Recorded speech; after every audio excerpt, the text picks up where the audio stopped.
Assalamualaikum warahmatullahi wabarakatuh. Perkenalkan, saya Rega Pradita, salah satu tutor PKBM Tarbiyatul Ummah, mata pelajaran Geografi.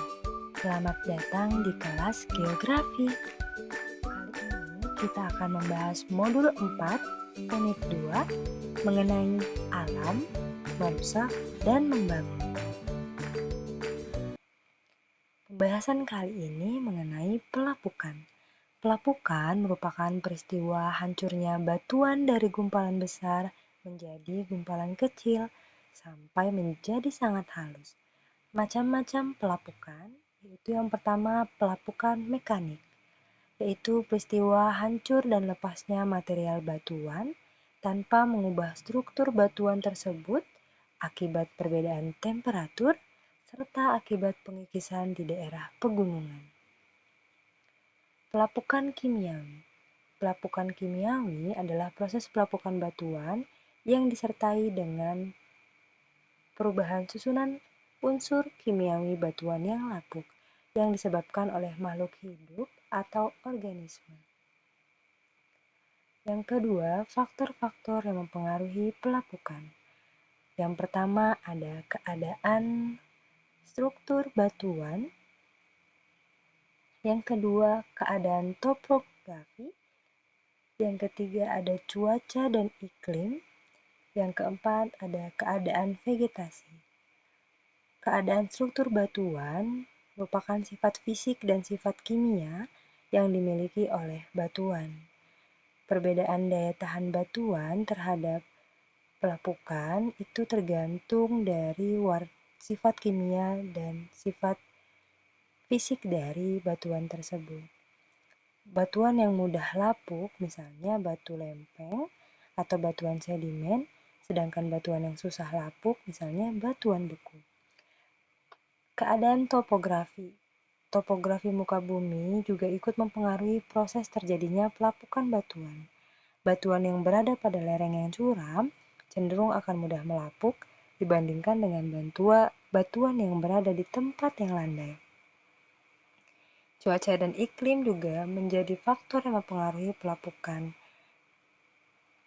Karena unsur cuaca dan iklim mempengaruhi proses pelapukan yang merupakan sering terpaparnya suhu udara, kemudian curah hujan, sinar matahari, angin, dan lain-lain.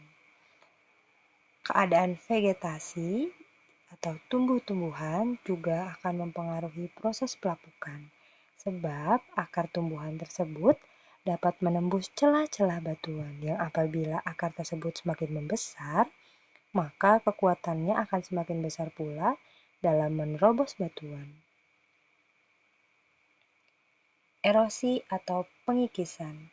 Erosi merupakan proses pelepasan dan pemindahan massa batuan secara alami dari satu tempat ke tempat lain oleh suatu tenaga yang bergerak di atas permukaan bumi.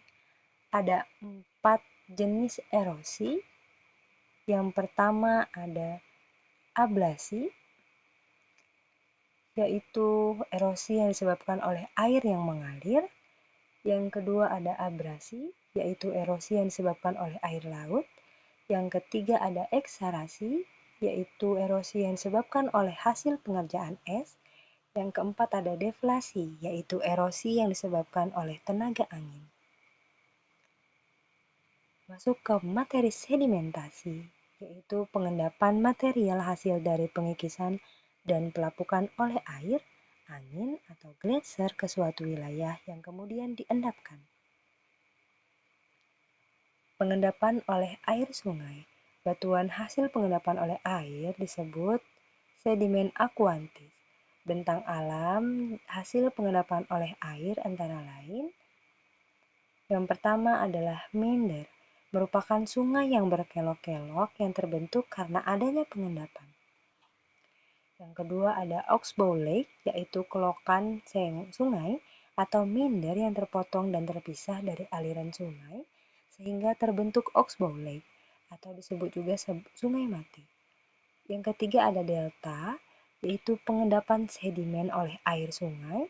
Yang keempat ada tanggul alam, terjadi apabila volume air meningkat secara cepat terjadi banjir dan air meluap hingga ke tepi sungai, yang kemudian saat air surut, bahan-bahan yang terbawa oleh air sungai akan diendapkan di tepi sungai. Pengendapan oleh air laut itu dikarenakan adanya gelombang, bentang alam hasil pengendapan oleh air laut antara lain pesisir, spit, tombolo, dan penghalang pantai. 3.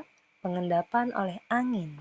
Bentang alam hasil pengendapan oleh angin dapat berupa bukit pasir atau sand dune. Yang keempat ada pengendapan oleh gletser.